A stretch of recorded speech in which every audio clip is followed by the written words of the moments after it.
বন্ধুরা, কেমন আছেন সবাই? আমরা তো মোটামুটি ভালো আছি। আমরা তো ভুবনেশ্বর এসেছি হচ্ছে ডাক্তার দেখাতে। আমাদের মেজদি ভাই, মাসি, আমার ছেলেকে দেখাবো, আমার মাও এসেছে, অনেকেই এসেছি। মোটামুটি সবাই ডাক্তার দেখানো হয়েও গেছে। আমার ছেলেরও আগের দিন দেখানো হয়েছিল, তারই কিছু রিপোর্টস দেখানোর বাকি আছে। তাই আমরা যাচ্ছি ভুবনেশ্বরের হাইটেক মেডিকেল কলেজে। দুজনে যাব বলে আর অটো করলাম না, বাইক ছিল, বাইক নিয়ে বেরিয়ে পড়লাম। এই যে দুজনে যাচ্ছি।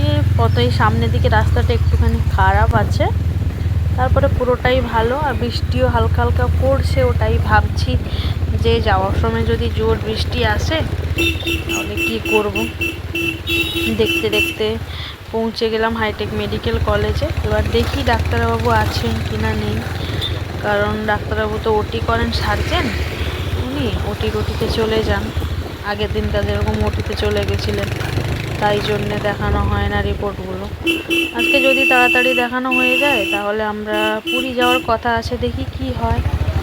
অবস্থা দেখে ব্যবস্থা করা হবে। এই যে পৌঁছে গেলাম।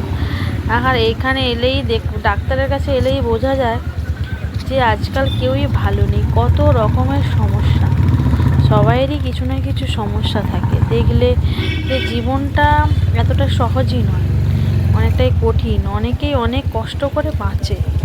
এই যে দেখুন, এইদিকে হচ্ছে হাইটেক মেডিকেল কলেজ আর এইদিকে হচ্ছে হাইটেক হসপিটাল পাশাপাশি। এখানে পোস্ট গ্রাজুয়েটও করা যায়। পৌঁছে গেলাম, এটা ইমার্জেন্সি। আর সামনে আছে আউটডোর, ওখান দিয়ে এন্ট্রি করবো।